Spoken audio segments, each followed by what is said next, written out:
In this section, you're finally going to get started with SASS. So I'm going to introduce you to the very basics of SASS to get you up and running really fast. And it's absolutely not hard to learn SASS, because it's really just an extension to the CSS language. Now, SASS is not even all that you're going to learn in this section, because in order to compile SASS to CSS code, you need something called a compiler. And that's when I'm going to introduce you to the whole new world that is the NPM ecosystem. So in this section, you will learn not only how to write SASS, but also how to compile it with NPM packages and NPM scripts. And this is really exciting, because this kind of tool is what every professional developer out there uses every single day. And so this section will really bring you to a whole new level. And I can't really wait to show you all of this right now. It's going to be real fun.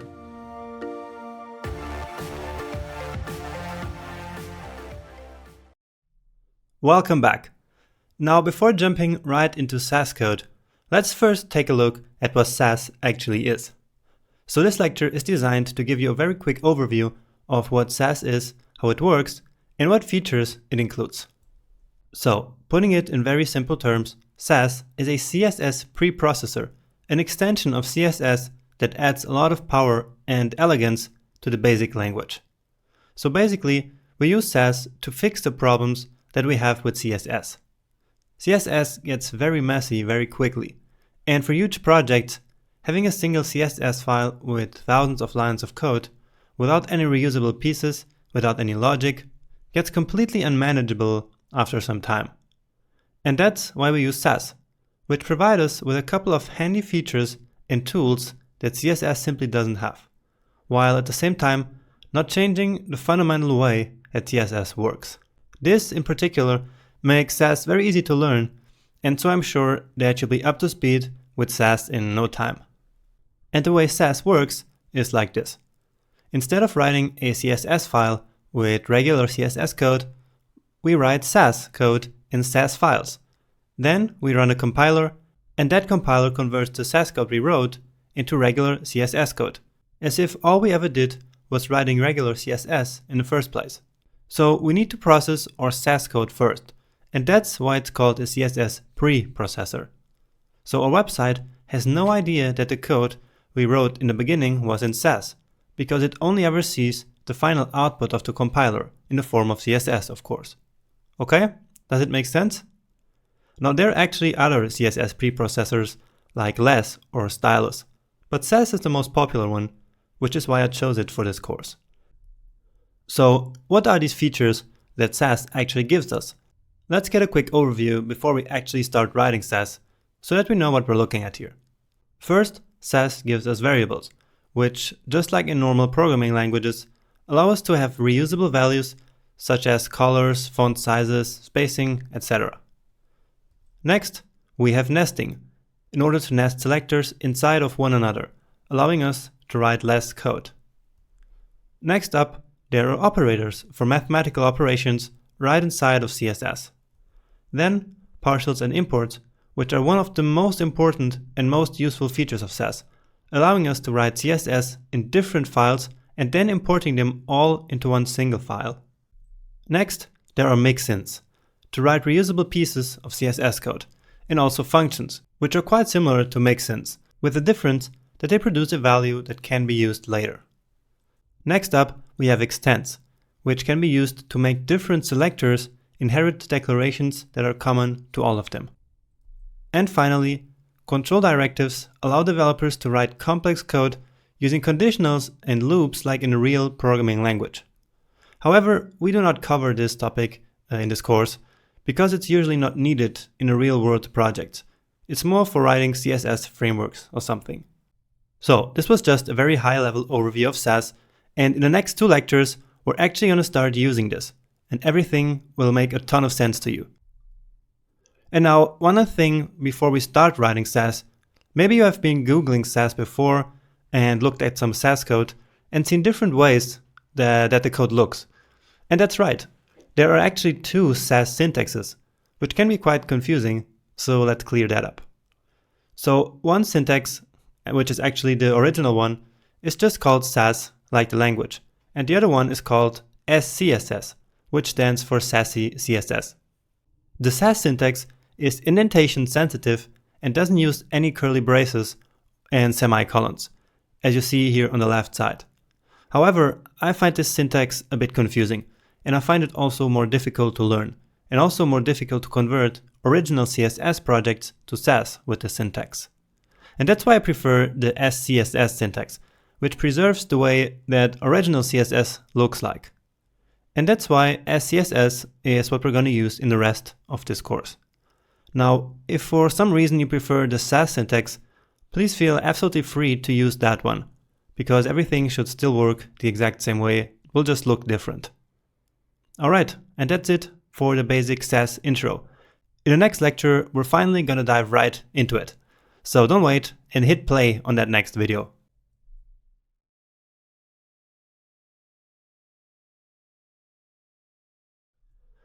So, are you excited to learn something new right now? Then you're in the right place, because we're gonna start using SASS variables and nesting right now. And once more, we're gonna use CodePen here, instead of starting to write SASS right in our code editor. And that's because if we wanted to use SASS on our local computer right now, then we would first have to install and configure it and then compile the SASS code to CSS. But right now, all we really want to do is to just learn SASS and start using it, and not having to worry about all the configuration stuff. And CodePen allows us to do exactly that. So in order to follow along with this lecture in the next one, just come here to codepen.io and then just create a new pen. So just like this.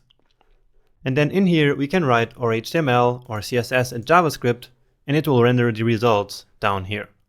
We can also configure a bunch of stuff. We're not going to write any JavaScript code, so let's just close this one. And then we can set some settings here. For example, for the CSS, our CSS preprocessor will be SASS. And remember, we have SASS and SCSS, which actually stand both for SASS, but with a different syntaxes. And so remember, we are going to use SCSS, which stands for SASS CSS in this course. So this is going to be our preprocessor, and then CodePen will automatically compile our code that we write here to CSS. So it says here already SCSS now, right? So we're just going to build a very small example here in this two lectures, just to get you familiar with stuff. So we're going to write a small navigation. And so let's start by very quickly marking that up in the HTML here. So nav, then in there we have an unordered list with a class of navigation. And in there we have a bunch of links, and I'm sure you have done something like this before. And just an empty link here, okay? So something like this, about us. Okay, let's copy this one. And then close it. So we want something different here. Let's say pricing and contact.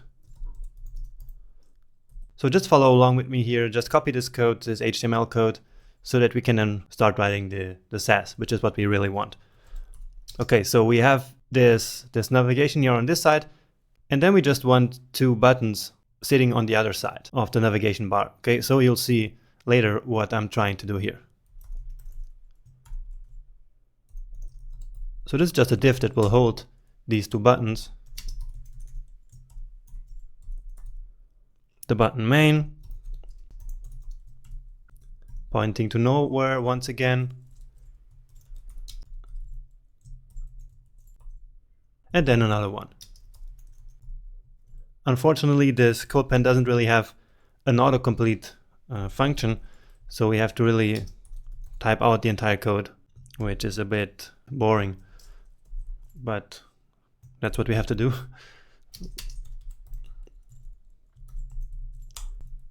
And then just close the div and close the nav element. And that's it. So that's our simple markup. Now, before we do anything else, let's do a normal reset like we did on our other project as well.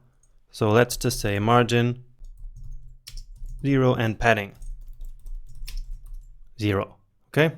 And now let's start styling the nav element. So let's say we want a margin of 30 pixels.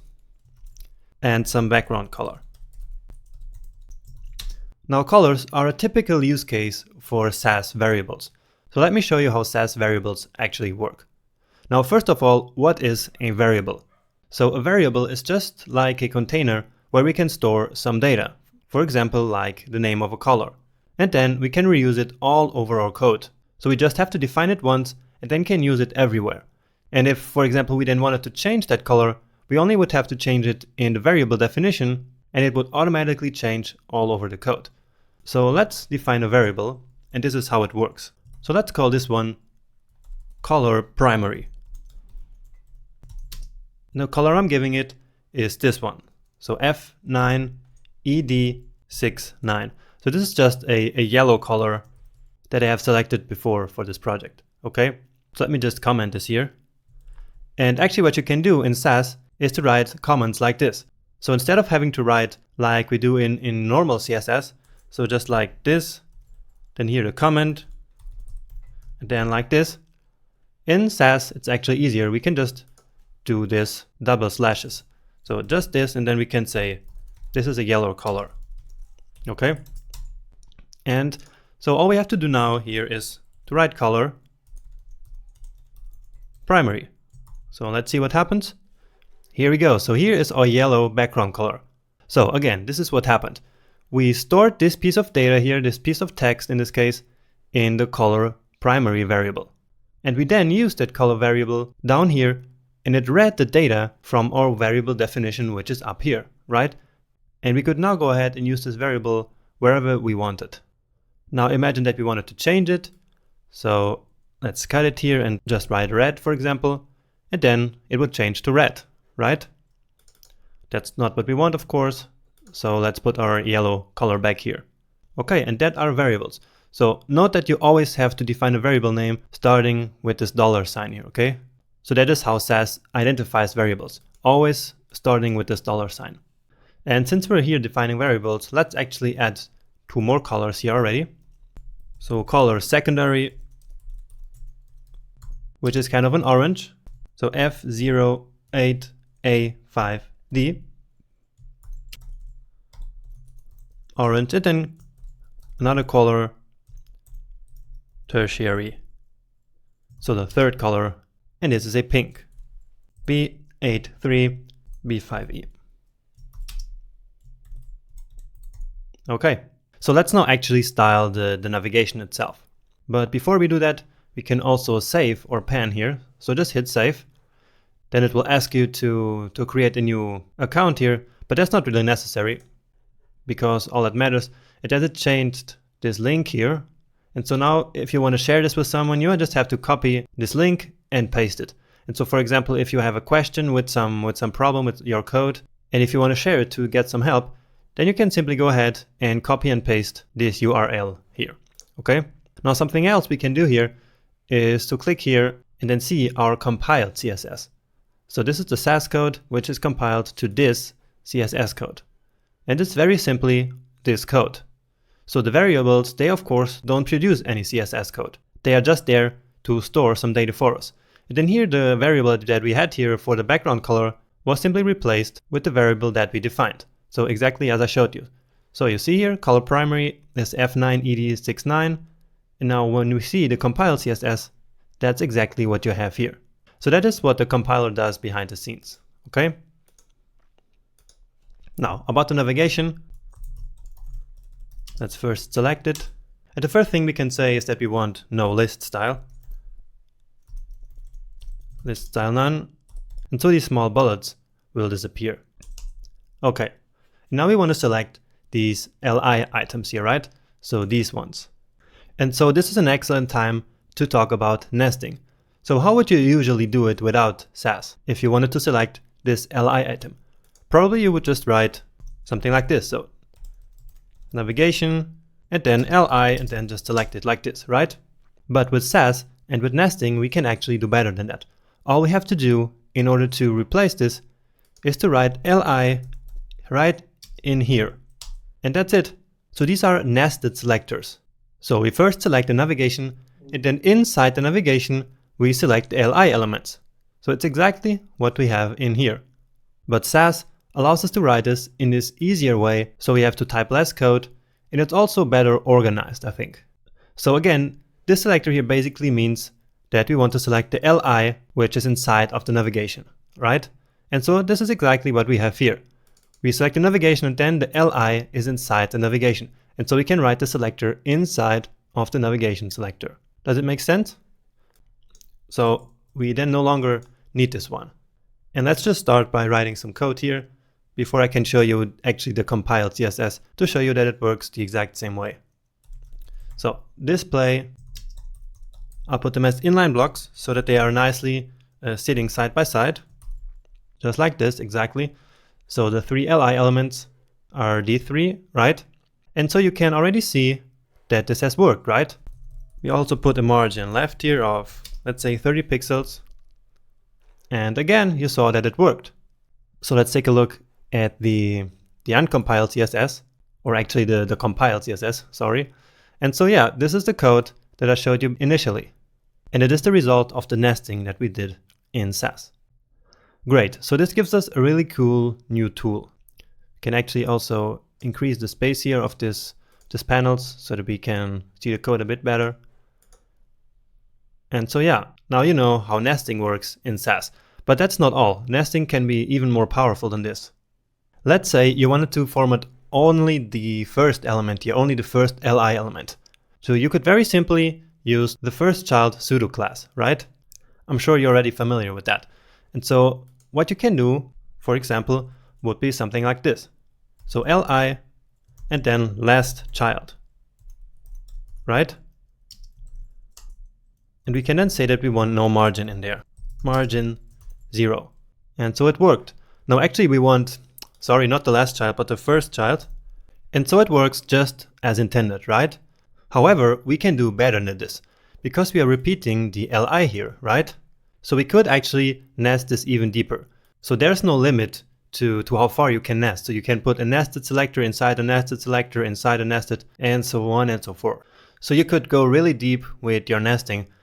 Okay, but getting back to what we were doing, what we can do here in order to avoid the repetition here of this LI is to simply nest this inside here and remove this LI from here like this, and then finally replace it with the ampersand. So what does this ampersand symbol here actually do? Well, what it does is to actually write the selector path up until this point. So in this case, this here will be replaced with navigation LI. So let me actually write it out for you, because I know it can seem a bit complicated. So what we have here in practice is navigation LI and then first child, right? This is what we have. Now in here you didn't need the ampersand symbol because in the markup the LI is actually inside the navigation. So here this LI is inside this UL with the navigation class, right? And so you don't need to use the ampersand in here. But here in this case, this first child pseudo class is actually attached to the LI, as you can see here. So there's no space here. If you would do it like this without the ampersand, then it would do like this. And you see that it no longer works then here in the code, because this is not what we want. We want it to be like this. And so we have to repeat like this piece of code here, which is exactly the ampersand. So again, this ampersand basically writes out the selector at this current point here. And so in here, what we have at this point is navigation LI, and then from here, the first child. So let's take a look at the compiled code again. And so this is exactly what I was telling you. So it converts then to this code, which is exactly what I showed you and what we want in order for this to work. So usually when we have a pseudo class like this one, we have to use this ampersand operator, let's call it like that. Okay, so next up we want to style the links here, right? And now they are inside actually of the LI element. So where do we put it? That's right, we put it here inside this LI selector. And so this is again in the third level already. You shouldn't go deeper than this. So in here we have .navigation and then LI and then A. So this is going to translate to this selector here, right? So what we're writing in here will be equivalent to writing this piece of code. So let's just say that we want text decoration none and text transform to uppercase. And you saw that it applied these styles, right? So really cool. We can also set a color here. And since we're talking about colors, let's actually add another variable. So let's say we want color text dark. So I'm going to put a dark gray here, and then in here we say color text dark.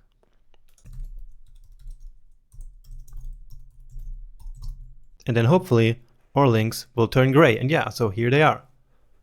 Actually, we should use the link pseudo class here. Okay, doesn't make much of a difference, but it's just better. Okay, as a next step, let's get these buttons here. So this button element here, so the div with the class button, floating to the right side here. Okay, so let's just do that. Buttons, I can actually call it buttons. Float right. So let's change it here as well. So let's call it buttons. And so now they are here. Now I should also then float this part here to the left. So navigation, where is it? And float left. Now what's going to happen? Yeah, that's right. So the background color here disappeared, and that's because all of the child elements of this container, of this nav container here, are floating, and so the element collapses and it loses all its height. And we can actually see this in the inspector. So actually, where is this?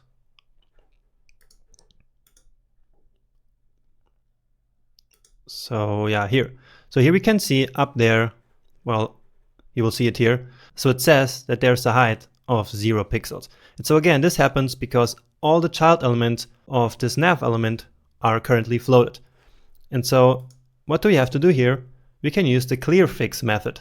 And I'm sure you're already familiar with that one as well. I showed it to you in my other course.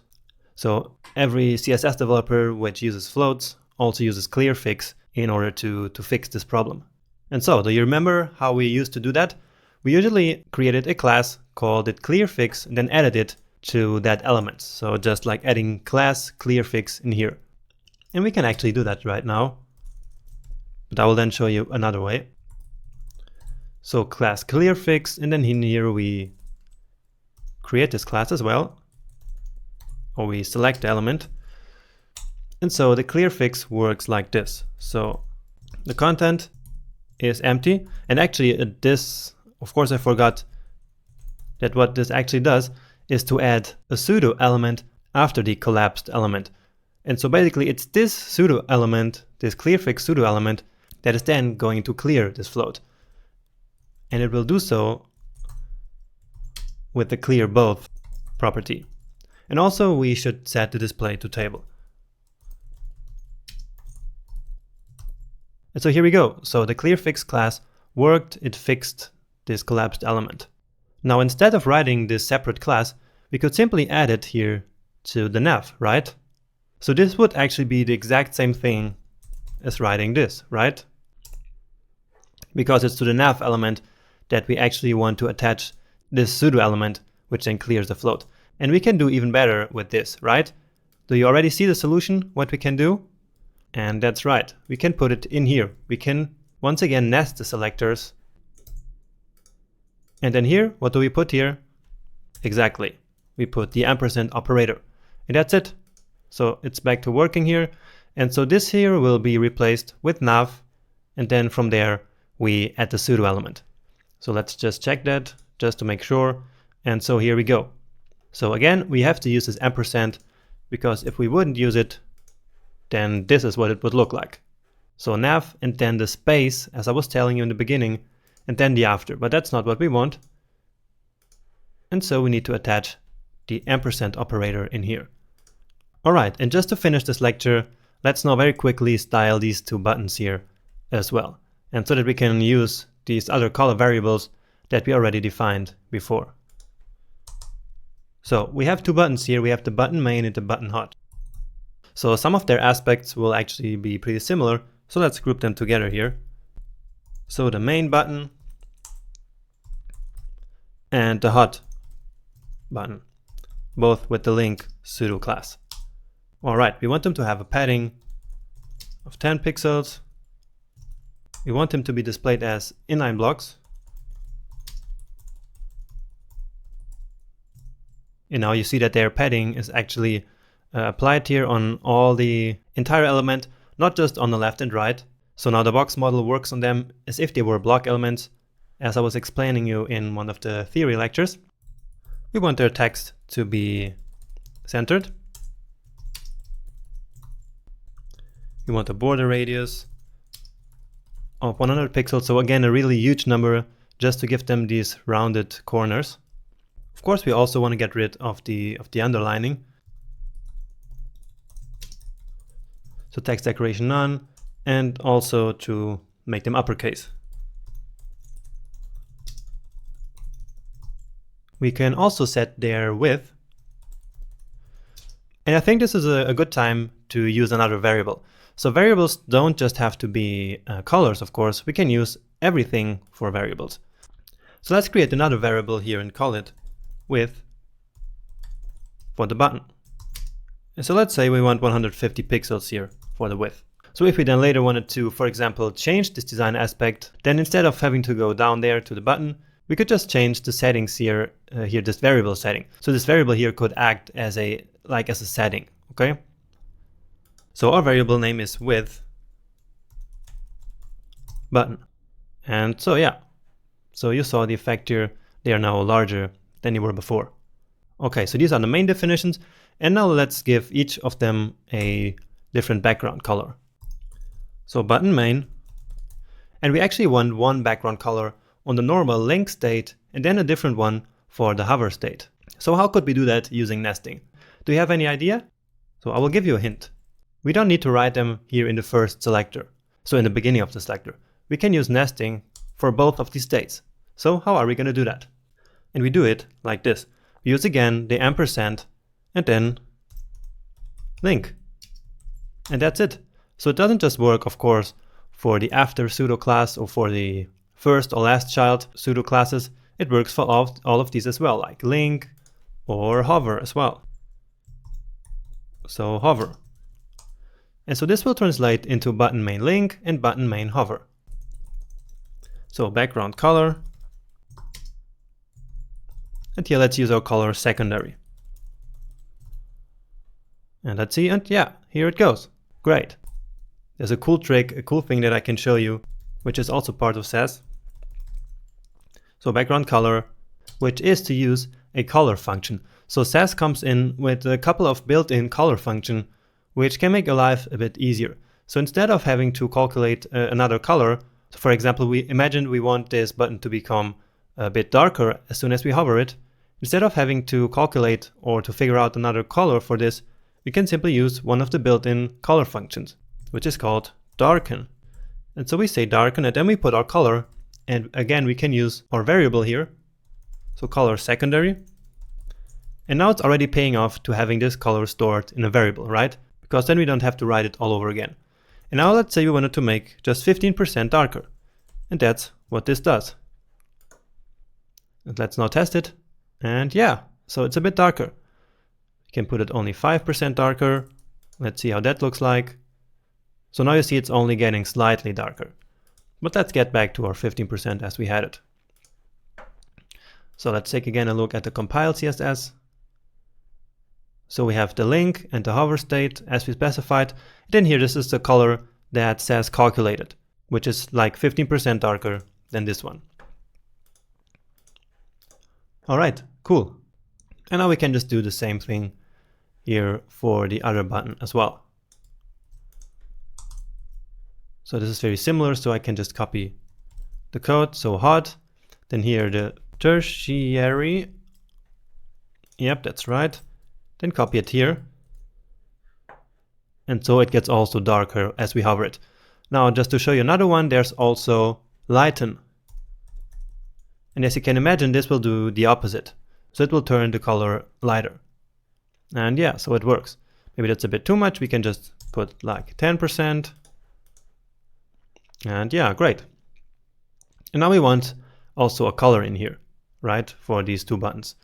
So let's say color, and actually we want like a white color or something like that. So let's just define another variable here, color, text, light. And we can make it maybe not completely white, but something similar. So instead of FFF, we can use EEE. Okay, let's take a look how this looks like. So we call it color, text, light. Let's see. Oh yeah, so it looks good, right? So I think this small example was a great use case of using variables and nesting for the first time. So I hope that you really grasped these concepts and that you fully understood them and that you're now ready to use them in the real world. What I want you to do now is to again take a look at the compile CSS and carefully compare it with the code that we just wrote. So just so you make really sure that you understood what happens here behind the scenes of SASS. So what exactly it does with these variables and with all this nesting. Okay, so in the next lecture we're going to be back to this example, and then I'm going to introduce you to mixins, functions, and extends. So keep tuned for that one.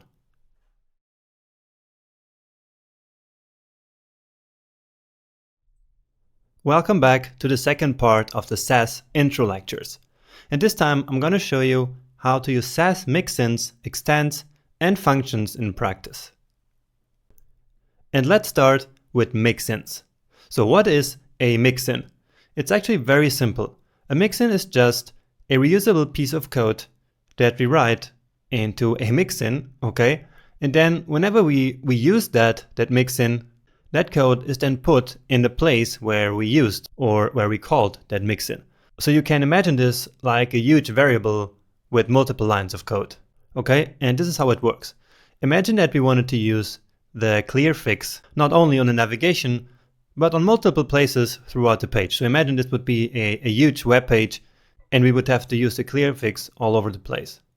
It would not be really practical to add this piece of code here inside all of these elements, right? So instead, we can just make this a mixin and then just include the mixin here in this place. So let me show you how that works. So I'm gonna put the mixin in here, and then I have to write add mixin, give it a name, clear fix in this case, and then I just need to put the code here. So let me get this one here, put it there, and all right. And so basically we now have stored this entire piece of code here inside of this mixin, which you can think of a variable called clearfix. So it's a mixin called clearfix. And now how do we actually use this mixin? It's very simple. All we have to do is to now say add include. Add include and then the name of the mixin, of course. Clearfix. And that's it. Now it should be back and yep, here it is. So we can now go ahead and use this clearfix here wherever we want it on our page if we had a bigger project. Again, let's take a look at the compiled CSS and yeah, here it is. So indeed, now here is the clearfix, right? So these are mixins. Now I can actually show you another cool example of mixins because mixins are actually even more powerful than that. So take a look at this piece of code here. For this link here, we have text decoration, text transform, and a color, right? But down here, when we define these buttons, we have the exact same thing here as well. We have text decoration to none, text transform to uppercase, and then a color. Now the color is actually different, but let's think about that later, okay? So what we can do is to simply put these 3 lines of code into a mixin and then call this mixin in each of these declaration blocks, right? So instead of repeating the code, we have it in one central place. And this is called the dry principle, which means don't repeat yourself. And this again comes back to all this talk that we had about maintainable and reusable code and all this stuff, okay? So let's now do that actually. Put this here. All right. So this piece of code we're gonna put in a new mixin. And let's call it style link text.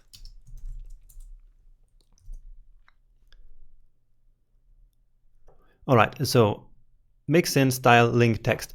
We can now go ahead and then use it. We actually just copy the name, because now you see the buttons, they are not styled as they were before, right? So let's go back to where we removed this code. It was here. And so let's say include style link text. And here we go. And we can now do the same in here. So include style link text. Okay, now what happened here? This text just turned white, of course, because here we said that the color should be the light text color, right? So what can we do here? And this is perfect for me to show you something which we can do with mixins, which is basically to pass it an argument. So like this. So what is an argument? An argument is something that we can pass into the mixin, and the mixin will then use this argument here, like as a variable. So what we do here is to define this call variable, which stands for color, actually call it color, and then in here we put color, okay. And now when we call this mixin, when we include the mixin, we will pass into this mixin the color that we want, which will then be called color, and this color then becomes this color. So this one and this one, they are then the same. But let me show you with an example. So in here, we want to use the variable called text color dark, right? Or I think it's actually called color text. Well, it's still not working. So let's take a look here at this error sign that we have here. Oh, it's gone. Why is that? So color text dark and color text dark. Yeah, so it should actually work. So let's check again what's going on down here. But it should actually be working. Maybe I cannot call this call here. I mean, maybe I cannot call it color. Just call it call. That's also not changing anything. Now I think I found the error, and it's not working because down here we also used the mixin, but we didn't specify the argument, right? So in here we want color text light. So let's see if it works now. Let's reload this thing. Okay, first save it and then reload. And all right, so finally now we got it to working. And so now let me explain you again what happens here. So in here we include the mixin with a variable which is color text dark. So this is an argument for the mixin, okay? So this will get passed into the mixin and will be called call in here inside internally in this mixin. This thing, this variable, this text, or whatever we passed into here is now called call here inside in this mixin. And so here we call it call. And so what we passed inside of the style link text mixin is then called call, and we can use it in here. And so in the first example, it was called color text dark. And so that was passed in here and is then replaced by color text dark, which is this. And down here, where is it? And down here we pass color text light into the style link text mixin. And so this time call will be that. So it will be replaced then by color text light, which is EEE. So you got that? Basically, this allows us to pass some information into this mixin, and then the mixin can use that information. And so these are the two use cases for mixins. So we have the normal one without any arguments, which is just this code, which is then pasted wherever we included the mixin. And in this case, we get to pass an argument as well. And so this is actually a bit similar to functions, which work in the same way. Now, I already showed you functions actually before down here. Let me get some more space. Okay. So we used functions before, which is this one, darken and lighten. So this actually works in the same way. We pass in the arguments, which are color secondary in 15% in this case, and then the function does something with this data, with this information we passed in, and then it puts the data in here. It replaces what we wrote here with the result of the function. So let's see, for example, in the button main for the hover. So button main for hover. The result of that function is this color, EA5717. Okay, so again, a function takes arguments just like a mixin, then it does something with these arguments and returns them. So if you're familiar with programming in general, like JavaScript or something, then it works the exact same way. Now we are not restricted to using the built-in SASS functions. We can also write our own functions. I actually personally don't find them so useful, but of course I'm going to show you how they work. Okay, now imagine we just want a very simple function which simply divides the two arguments that we pass into the function. Now we wouldn't really need a function for this because in SASS you can just do math operations like that, but let's suppose we would find this function useful. Okay, so we can say add function and then we can specify our arguments, and just like in the mixins we can put whatever variable names in here. So these are the arguments, not really variables but arguments. So A and B, and then what it does is it will return A divided by B. And that's it. So this is how a function works like. We pass arguments into it, it then does something with these arguments and returns it here with the return keyword. Now if you want to use it, for example here, then we can try that. Well, actually I forgot something here, which is of course the name of the function. Okay, so sorry. Let's call it divide. So the function of course needs to have a name, and then we specify the arguments for that function. Now if we wanted to use it somewhere, let's try that out. So we can just say divide, remember it was 30, so let's just say 60 and then 2. So let's see what that does. And actually it doesn't do anything, and I'm going to show you why here in the inspect. And that's because this gives of course 30, but the 30 doesn't have any unit. And so CSS doesn't know what we mean here. So 30 what? 30% or pixels or centimeters or whatever. So it doesn't really know what the 30 is. So if we want to fix that, there's an easy fix. And the best practice to do it in SASS is by multiplying it by 1 pixel. So if we want pixel, then we multiply this result by 1 pixel, and then it's back to working. Okay. Now of course this isn't really practical because all we really want here is 30 pixels, but this is just to show you how we could theoretically use functions to do this kind of calculations. And we could of course do much more complex stuff, much more complex calculations, instead of just dividing one number by the other. Alright, so we talked about mixins, about functions, and now let's take a look at extents. So let's go down here, because we're going to use the extend feature here on the buttons. So what do extents do? Basically we can write a placeholder and put a bunch of styles in there, and then have other selectors extend that placeholder. So if that sounds a bit confusing, let me show it to you in practice, okay? So the things that are common to these buttons, I will just put them in a placeholder. And we write a placeholder in SASS like this, so the percentage sign. And then I just call it button placeholder. Okay? And now I'm going to put all of these styles in there. Okay? And I'm doing that because all of this duplicate code here doesn't look really good, right? It's really not following the don't repeat yourself principle here, right? So you see button main link here, and button main link here again, and button hot link here, and again button hot link in here. So we're using these selectors like twice. And so what we can do instead is to put all of this here into this placeholder, and now we're simply going to extend these selectors here that we already have. So all I have to do is to write extend and then button placeholder, and the same thing down here. So I will now extend this one here as well, and these buttons are back to working right now. So great.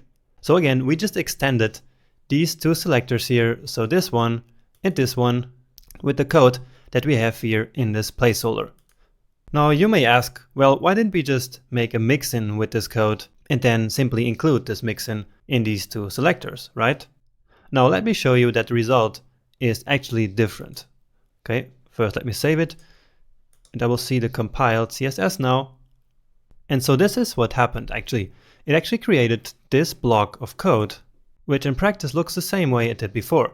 So we have this button main link and this button hot link together again, just as we had before. But that's no problem, we're still following the don't repeat yourself principle, because what matters is the source code that we write, and not the compiled final CSS code. It's not a problem if the same code appears multiple times in the compiled final file, but in the source code, that's the one that we should keep dry. So with don't repeat yourself in mind. So what happened here in fact was that it's really different than a mixin. So this code was in fact not copied to here, right? But what happened was that this selector here was basically copied here, right? So if this was a mixin, then all this code would have been copied here into this selector, right? Into this one and here into this one. So with a mixin, that code would now be here. But with an extend, it's the other way around.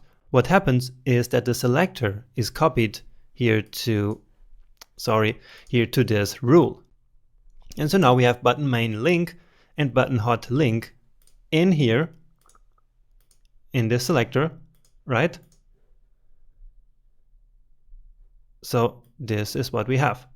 So although they look like they're doing the same, they're in fact fundamentally different in the way they work behind the scenes.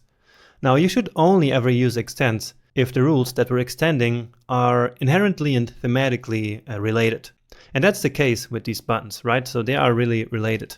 And so that's not going to cause a maintenance problem further down the road. Now, personally, I'm not such a big fan of these extends. Whenever I can, I prefer to just use a mixins to do this kind of stuff. But in this particular example, actually the extend would be the correct tool to do this. Because again, these two buttons where we use the extends, they are actually related. Now, if we wanted to extend like this link here, and then maybe the nav element, and then also the navigation li elements, now then we would mix all these unrelated selectors, these unrelated elements all together, and that wouldn't be a good practice. So again, just use extends when the selectors or the elements that you're extending are actually pretty related to one another. Okay, once again, I want you to review all the code that we wrote, as well as the final compiled CSS code, so that you understand what's going on here. What you will notice is that, for example, the function and the mixin, they will, just like the variables, they will not produce any final CSS code, of course, because their only purpose is to help us writing our code. So after reviewing this, you will then understand how variables, nesting, mixins, extends, and functions work in SASS. At least it should give you a pretty good overview. Of course, from now on in the project, we are going to use only SASS, which is going to make our life a lot easier, especially in conjunction with the block element modifier methodology. But I'm going to talk about that later when we continue with the project. So take a look at the code right now and see you next time.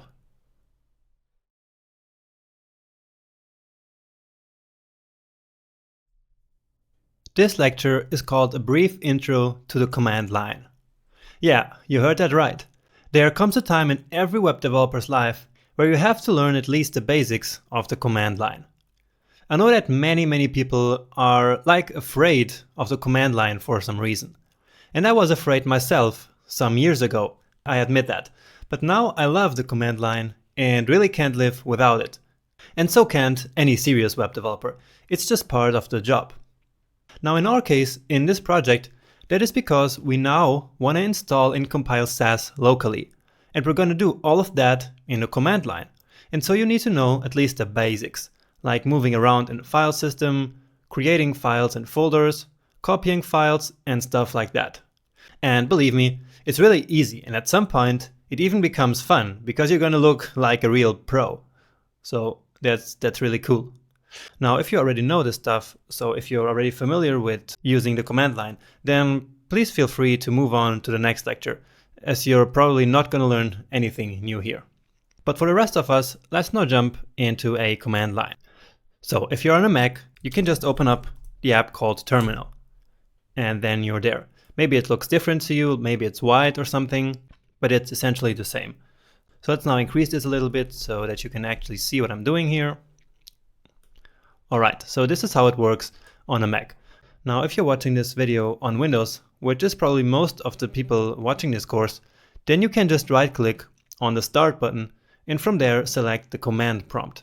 So on Windows, it's called command prompt. And actually some of the commands are different and some are the same. And each time they are different on Windows, then of course I'm going to tell you, okay? So keep paying attention to that. Now the fundamental aspect of the command line is that you're always in a folder. And we use commands to move inside the folder structure, to create files, to move files, to create folders and all that stuff. So right now I'm here in the home folder. And if I want to see the content of that folder, I simply type ls and then hit return. Now on Windows, this is different. On Windows, it's dir, which stands for directory, okay? So on Windows, don't type ls, type dir. So these are the files or the folders that are in my home folder. So applications, documents, library, music, desktop, downloads, movies, and pictures. For you, it's probably going to look different. That's because each system is different. Now, if I wanted to move inside of one of these folders, then I type cd, which stands for change directory, and then the name of the folder. So I write desktop if I want to move to the desktop. And so now you can see that here it actually says desktop. And so now we're in a different folder. Now I can do ls again to see what's in that folder. And on Windows, don't forget it's dir. And so what I have in here is the nators folder. So if we take a look at the desktop, that's true. So in here is the nators folder, right? Now if I want to go back to where I was, I simply type cd ... and that moves me up in the folder structure. And so I'm back to the home folder, which on a Mac is called this weird symbol here. So if I type ls now, I'm back to what I had before up here, right? Okay, now let's suppose I want to move back to the desktop. I write cd and I start writing D and the E.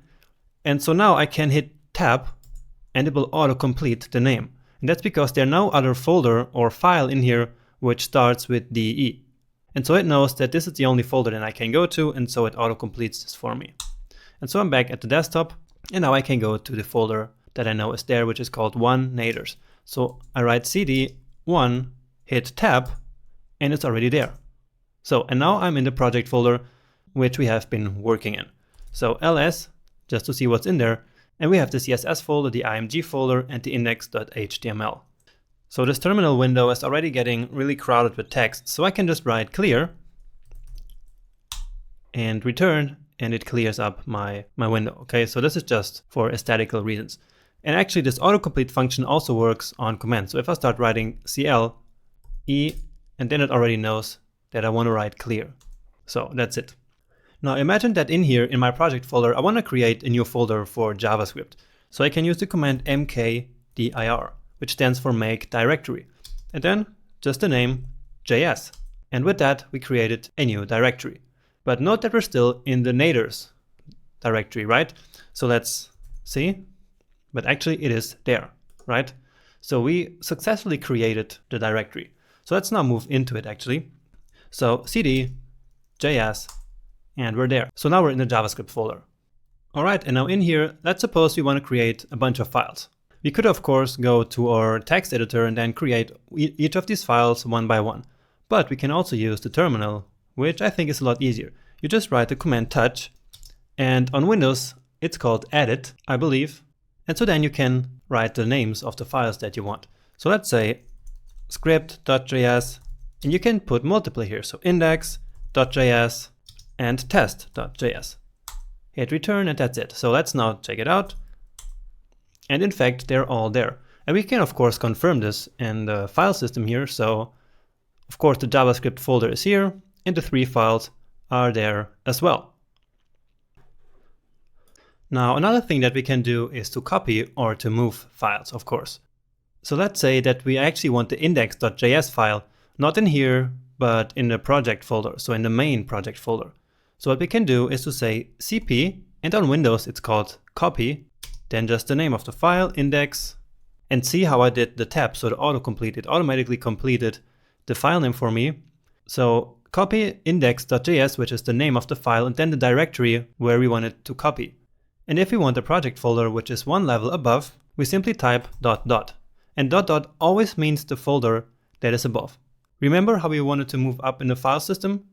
We used cd ... and so that's the same. So dot dot always means the folder which is above in a file system. So what this is going to do is to copy the file into the folder above. All right, so let's check it out. So index.js, it's still here. And if we're now going up and check what's in there, then here, the index.js file is also in there. So great. Now suppose we want to move one of the files that is in the JS folder. So let's go there. Let's take a look. Okay, so now we want to move the scripts.js file also into the project folder. So we simply type mv, or on Windows, move. And now it's the same thing. So let's just say script and then dot dot. Now the difference is that the file should be gone from this folder. So ls, and yeah, it's actually no longer there. And if we now check in the project folder, so one level above, and check it out, ls, then it's indeed there. So that's the one that we've just moved here, right? Let's clear this up. And so I actually already showed you a lot of stuff. Let's just now remove a file, okay? So I'm again going to move into the JS folder, so cd JS. And so since I already copied the index.js file to the project folder, so the folder above, let's just delete it. And nothing is simpler than that, because we simply have to write rm and then index.js. And that's it. And sorry, I just forgot to say that in Windows it's called del, so del for delete. So it's not rm. Rm is just on a Mac or on Linux because it's also running Unix. Now, please be careful with this rm, with this removing, because this doesn't go to the trash bin. No, it's really deleted from your computer. You cannot get it back. So always use this with great care, okay? So let's now look if this actually worked. And yeah, so all that's left here is the test.js. Now maybe we also don't need this file anymore, so let's just delete it as well. Or actually, even better, we could try to delete this entire folder. So let's try that, okay? So let's go back to the folder and then rm and then the JS folder. Now this didn't work because JS is not a folder, and so we have to do it in a different way. So how does it work? At least on a Mac. Windows, I'm actually not pretty sure how it's gonna work, but don't worry because it's also not really important.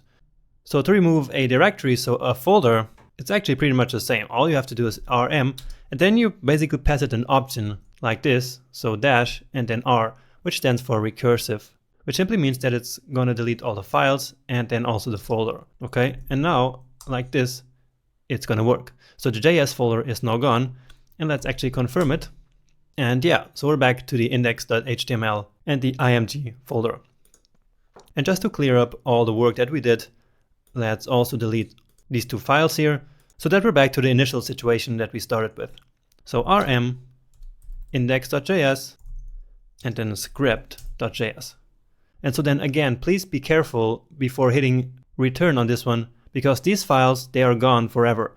So if you accidentally typed index.html, that index.html file will be gone forever. You cannot get it back. So please be careful that the file names you wrote here are absolutely correct. So just the files that we created and that are empty here, okay? So in my case, everything is correct, so I will hit return, and now the files are gone. Now one last thing I want to show you, this one I'm also not sure if it works on Windows, is just let's go into the img folder, and now let's simply open one of these images.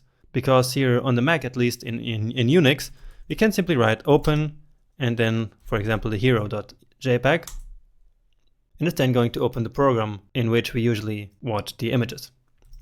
Okay, and that's actually it. I think this is enough to actually show you how the command line works. Now what I want you to do to practice this is to just create a new folder called command line on your desktop, then in there create a couple of folders, and then create a couple of files in there. Maybe you can also copy them around or move them around and do all the kind of stuff that we did here in this video, so that you get some practice and don't forget immediately what we just did here, okay? So this is enough for this video. This should give you a good enough grasp of the command line, and so now we're good to go and install SASS in the next lecture.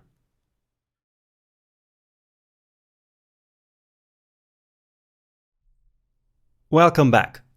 I hope that the last command line lecture was not all too bad for you, Because in this lecture, we're actually going to put it to use for the first time. So in this lecture, we're going to install SASS on our local computer. Now there are several ways to do this, but I found that the easiest one is to just use an npm package called node SASS. So now you're probably wondering, what is npm and what the hell is an npm package, right? And that's great. So let me now introduce you to a whole new world of front-end web development, in case you haven't used it up until this point. And what I'm talking about is the huge Node.js and npm package ecosystem, where you can find all kinds of open source tools and libraries and frameworks needed for modern web development. And one of these packages is a package to compile SASS, which we're about to use. So it all starts with Node.js, which is an open source JavaScript runtime that allows developers to write and run JavaScript applications on the server. Now, after some time, developers started using Node to also write tools, like for task automations, or again, to compile SASS, to help them with local web development. And that's what we're focusing on in this course, not the part about writing JavaScript on the server, of course. Now, in order to use and share these packages, we need some kind of tool to install and to manage them. And that's where the Node Package Manager, or npm, comes in. So npm is basically just a very simple command line program that allows us to do exactly that. Plus, npm also allows us to do some automations of boring tasks, but more about that later. Let me just tell you that today, every serious front-end web developer in the world uses some kind of package manager like npm, which is the most popular one since it comes directly with Node. So let me teach you the very fundamentals of npm throughout this lecture, always with the goal of, in this case, installing SASS on a local computer. Alright, so the first step to actually get started with this is to install Node on your computer. So let's head over to nodejs.org and grab the installer. So this is nodejs.org, and from here you can grab the installer for Node.js.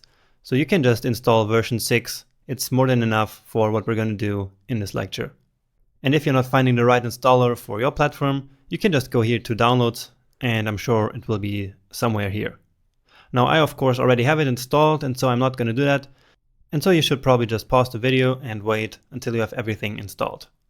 Alright, so I hope your installation was successful, and so let's now open up the command line.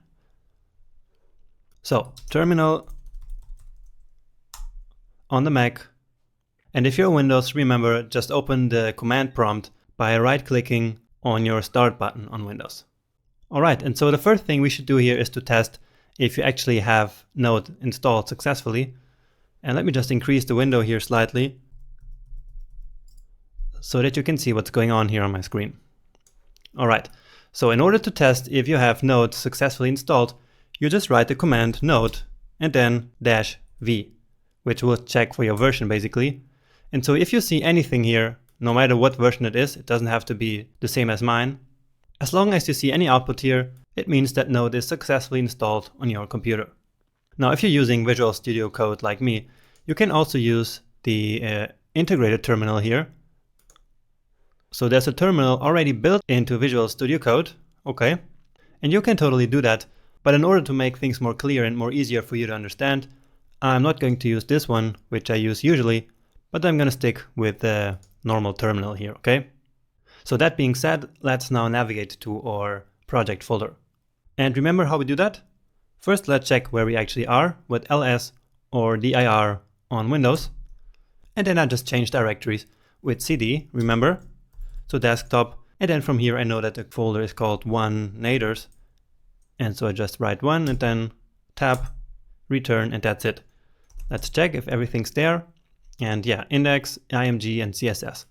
So just navigate to your own project folder so that we can start using npm right now.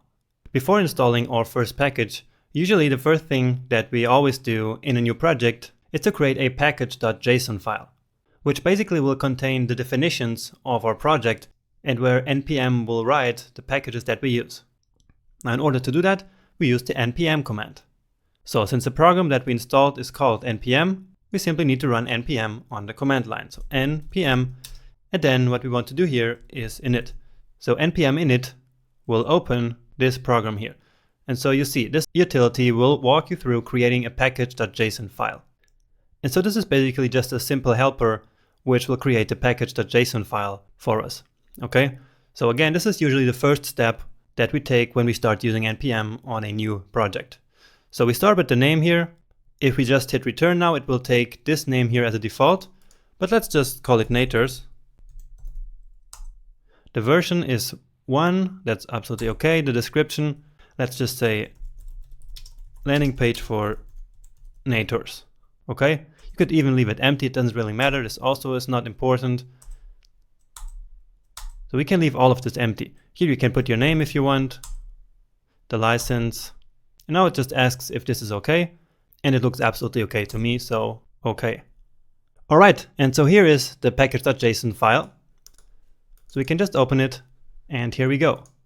So it contains the name that we specified, the version, description, main, scripts, which we're going to take a look at later, author, and license. So nothing really exciting here for now, and so let's move on now. So what we really want to do is to now finally install our SASS compiler, right? So let's do that. And it's very simple again. So we use the npm program, then install, and now the name of the package. And the name is called node SASS. So the name of the package that we want to install. And now we need to specify one last thing, and this will make it so that the package.json file is updated and lists this package as one of our developer dependencies. So what does that mean? It means basically that node SASS is a tool that we use to develop our project. So what we do is to say save dev. Okay, and that's it.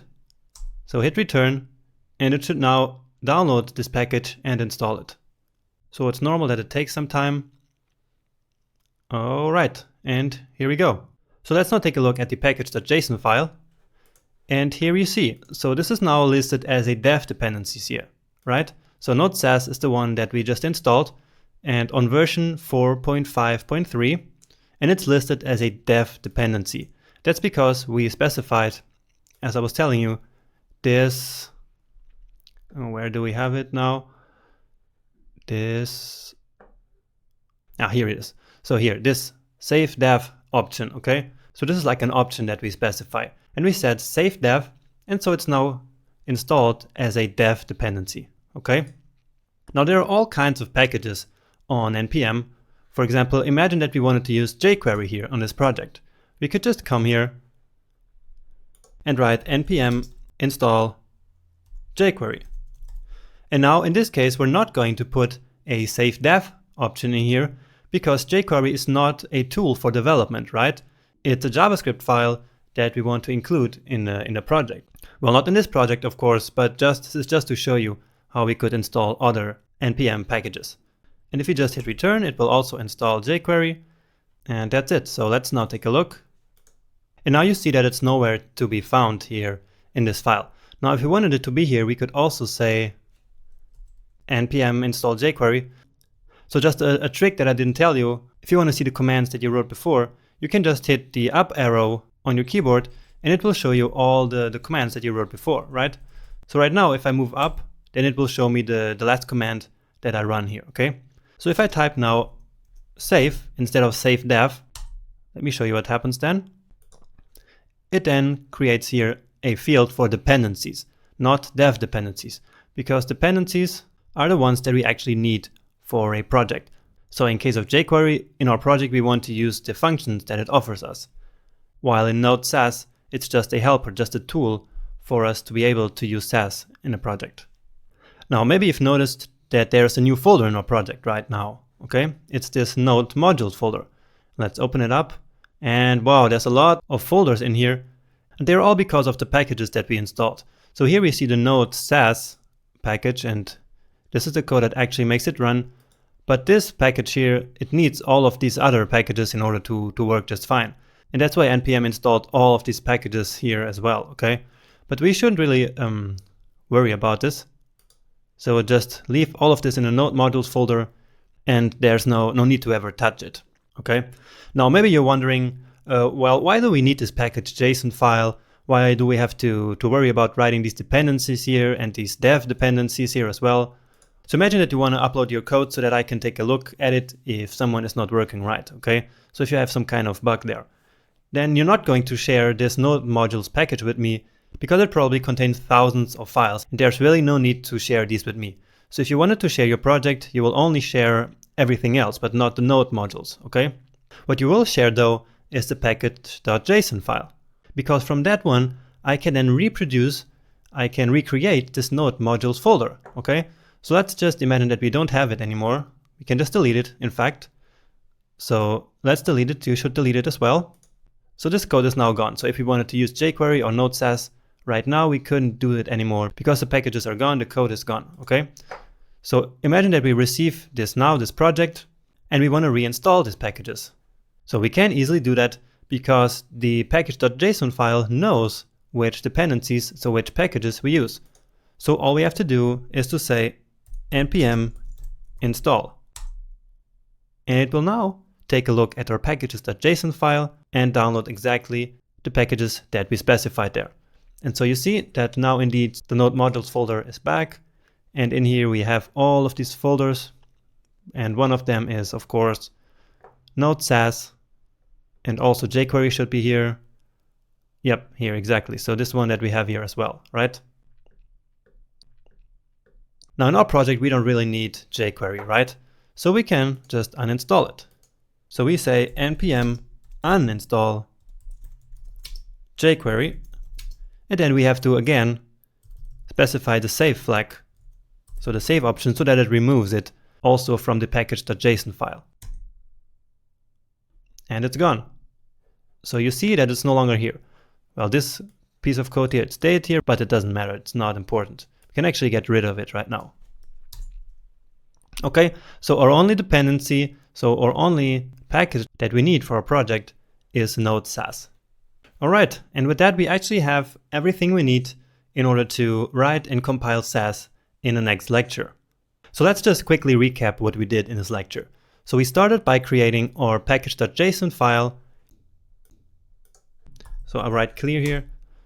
So we started by writing npm init, right, in order to create the package.json file. Then we installed Node.js by writing npm install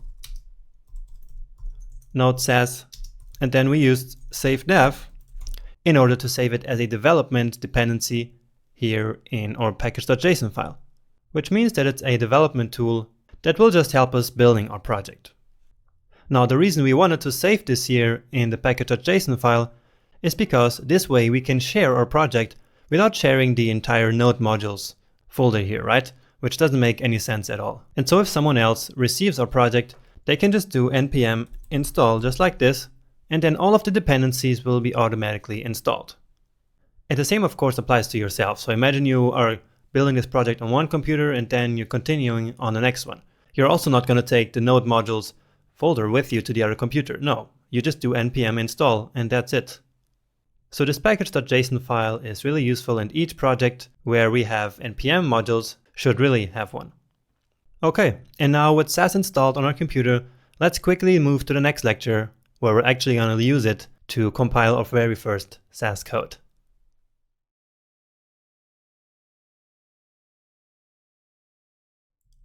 With SASS now finally installed on your computer, let's put a piece of SASS in our CSS code and then compile it in the command line. Now the first thing that I want to do here is to create a folder where we can put our SASS files. So I do it here in the command line because, as I was saying, I really like to use it. So mkdir make directory and then just SASS. All right, and now you see it's already here. Of course, we could have done it here in our code editor as well, just like here hitting new folder. But again, I like to use the terminal for this kind of stuff. Then we can move in there and create our very first SASS file. And we do it by using the touch command and edit on Windows.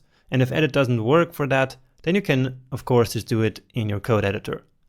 So touch, and let's call it main and SCSS. Okay, so remember there are two syntaxes of SASS. The first is called SASS and the second one is SCSS.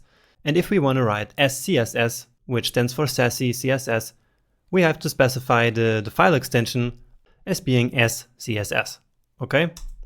So all of our SASS files will have this SCSS file extension, okay? And so here it is. So this is our very first SASS file. So let's open it up, and here we go. So what we can do now, and what I will do, is to simply take all of this code from the style.css file and put it into our main file. So I select everything, cut it, and paste it here, and save it, of course. And that's it. So remember that with sassy CSS, so with SCSS, it's way easier to convert original CSS code to Sass, because valid CSS is also valid SCSS. And so that's what we just did. So this style CSS, we don't need it anymore, because now we're going to start writing our code here in this file, at least for now. So let's put some Sass here so that we can actually try it out.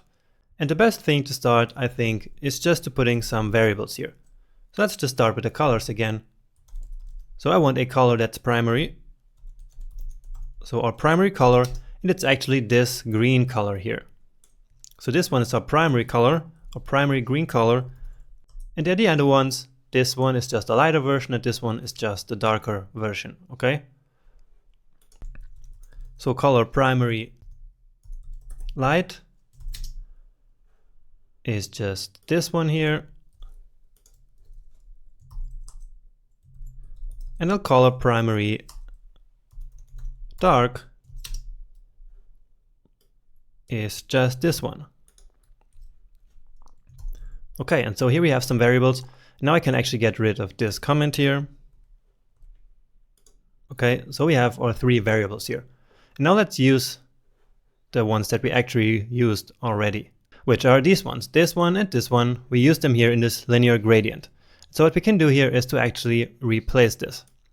Now what I'm about to do, this only works in Sass.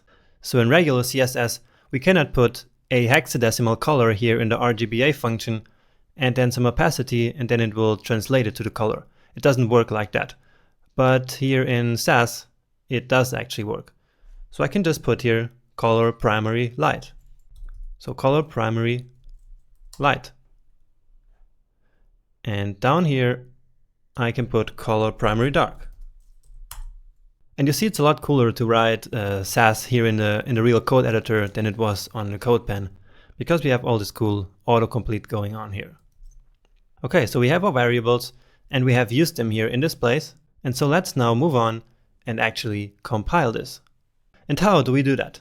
So remember we installed our node sass package, right? So how are we going to use it?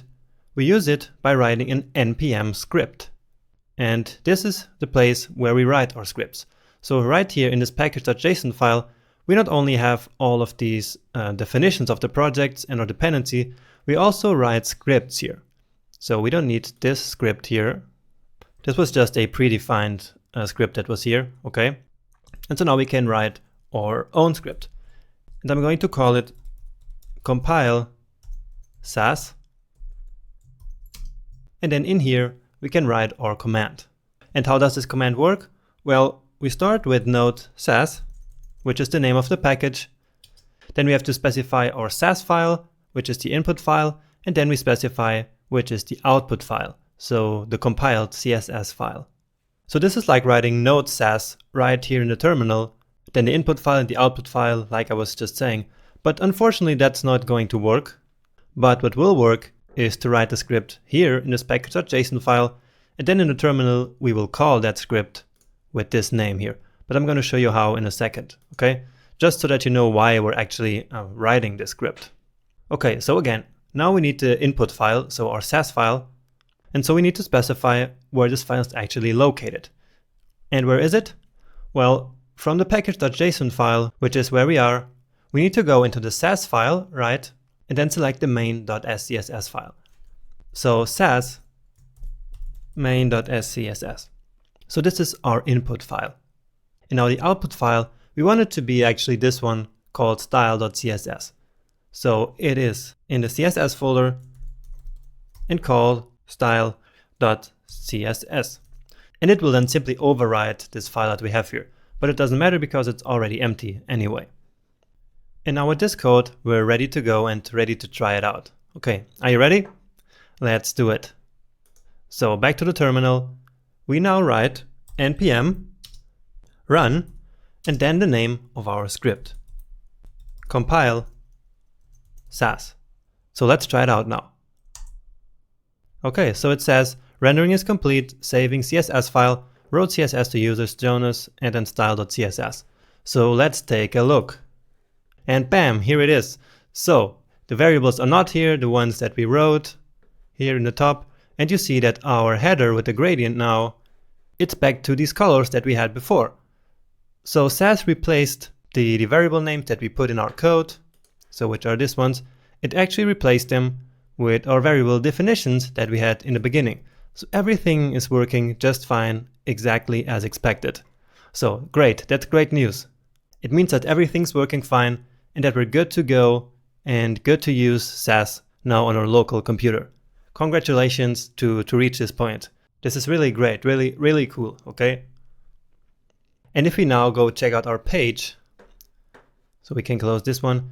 If we check this out and reload it, then everything works the same, it looks the same, it looks exactly as it was looking as we were still using our CSS code. And that makes a lot of sense because, of course, as I told you in the beginning, the website, the web page, it never even knows that what we're actually writing is SASS code because it only ever knows of the CSS code. Because as you see, what we have here is still called style.css. And so this final output of our main SASS file is of course what the browser uses to render the web page. And so we would actually never again have to look at this file and don't worry about it ever again, okay? Now this is only one of the many possible scripts that we could write here. There are so many packages on npm. There are packages to automatically prefix our code in order to support all of the web browsers. There are packages to compress our code and so much more. Now one last thing that I want to do here before leaving you is to just make one very small change to this. Because imagine that we now keep adding code here to our SASS file. And actually let's do that. So for example, we can set a color gray dark, for example. And let's put it to 777 because we actually already used this color here more than once. And so let's simply replace it with this variable. So color gray dark. And I know that somewhere down here it's repeated. There's actually another color. And yeah, so here it is. So color gray dark. If we wanted now to go check out the page to see if everything worked, then we would of course first have to come here to the terminal, then compile our SASS code, and only then we would be ready to check out our page, right?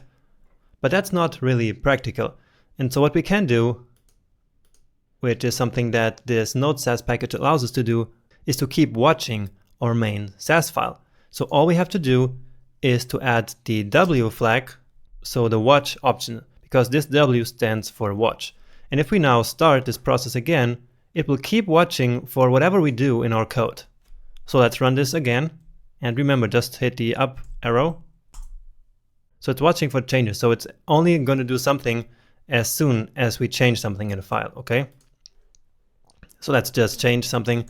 Let's just put some space here, save it. Let's check it out. And here you go. So it detected a change, it compiled the code, and then wrote the CSS. So let's take a look now. And yeah, so the gray color that we had here is still the same. So if we did some other change here, let's say we want to add a color for white, color white.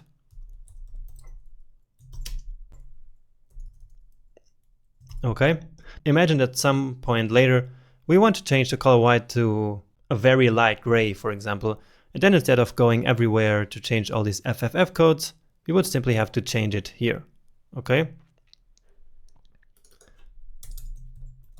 So color white, and let me just copy it because I've seen it multiple times down here.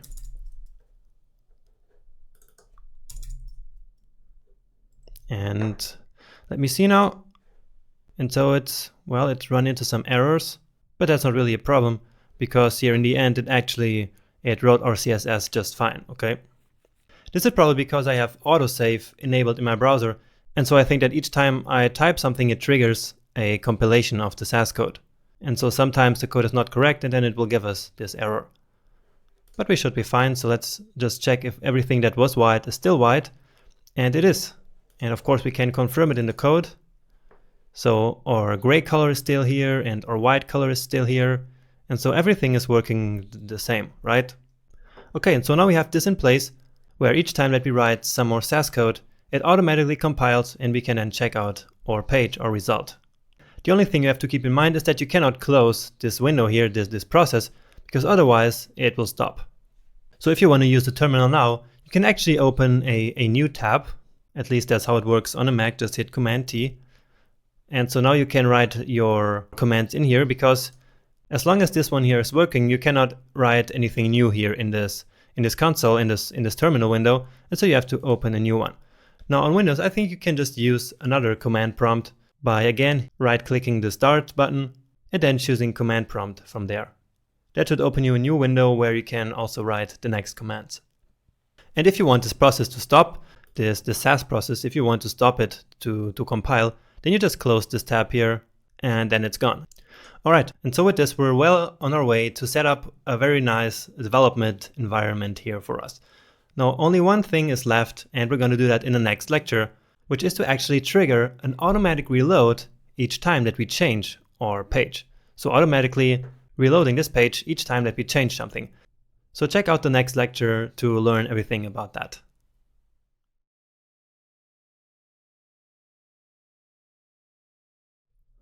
So, we're almost done with this section, and you've made amazing progress in this one.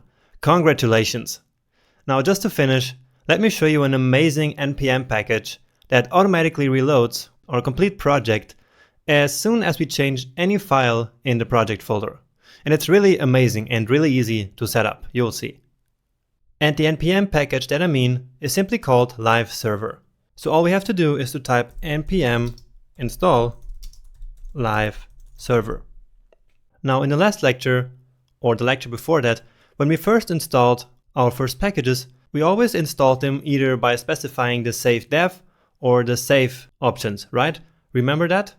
So we used save dev on Node.sass to specify it as a development dependency, and we simply used save on jQuery to specify it as a normal dependency. And what that did was to basically install these packages locally in the Node modules folder, right? Oops, sorry. So remember this folder here, right? So we installed them locally in this project. Now what we want to do with this package is a little bit different though. So we want to install this one globally, because we want to be able to use it not only in this particular project, but also on all future projects and anywhere on our computer. And in npm, that is called a global installation, okay? So we want to install live server globally, not in this particular project, but basically we want to install it on our computer. And so instead of using save or save dev, we use G, which means global. Now all we have to do is to install it just like any other package. Alright, and now npm actually ran into some error, but I'm sure it's because of some permission stuff. This usually doesn't occur on Windows, but here on the Mac it actually happens all the time. But the easy fix for that is to simply write sudo in front of our command. And then it will simply ask me for the password, and then everything should work just fine. So let's try it again now with sudo.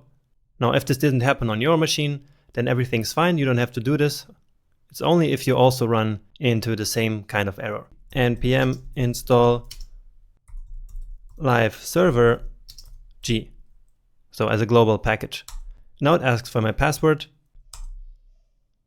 And so here we go. Let's see if it works this time. And yeah, so now it works.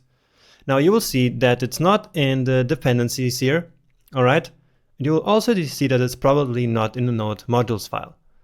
So G IL, and it's called live, and it's not here. Okay, so that's exactly what we expected, right? Because we installed this one as a global package. And since it's a global package, we can actually call it directly from the command line. Let me just clear this up. And I also have to go back to my project folder. You see right now I'm in the SASS folder, and I need to go back to the main folder. And so now I'm here, right? All right, and now all I have to do is when I'm in my home folder is to write live server. So again, I can call this on the command line because it's a global package. And let's see what happens now. And here we go. Like magic, it opened the Google Chrome browser because it's my default browser, and it opened the project. So that's amazing, right? And you actually see that's now on this local host. So this 172.0.0.1 is actually a local host. And then this one here is the port. So it's on port 8080. And you could actually change this one here in the definitions of live server. But for now, we don't want to do any of that. All we want is for this to work. And we're not worried about this port number here at all. It doesn't matter. And so now this is actually a real HTTP server. So I was saying right in the beginning, as we first opened this page here, that we were later going to do it on a real HTTP server. And that's what we're doing here. So now it's not longer the file protocol as we have here, but it's now an HTTP protocol. Okay, and now let's actually change something. And just like before with the SASS code here, you have to keep this one running here as well. So now it says ready for changes, and you have to keep this one running. So again, if you now want to type some more code, you have to open even another tab by hitting Command T. And on Windows, you have to open another window. So now we have actually two things here running in the background. So it keeps compiling our SASS file, and it keeps waiting for changes and then reloading that page as soon as it detects the change. So let's now change something here in this one here. For example, let's change the color white simply to red. So we save it, and now we see that probably here it did this rendering complete, and then here change detected. And so let's see what's happening. Whoa, and here it is. So what was white before is now red, and we didn't have to click the reload button. All we had to do was to change the code and come here, and everything updated for us very nicely. And you also saw the power of just changing the code in one simple place, and a lot of stuff happens in the background. So I change it back to white, and when I go here, it's white. No need to reload. And that's actually all I had to show you for this lecture. We now have our development environment nicely set up. We can maybe later add some stuff to it, like the compression or the prefixing stuff that I was telling you about in the previous lecture, I think. But for now, everything's working just fine, and we're ready to move on to the next section and really start working on our project and to build all these exciting sections that I have for you here in this webpage. So in the next section, that's what we're going to do. We're going to build all of this. So I hope you're excited for that, and I can't wait to see you in the next video.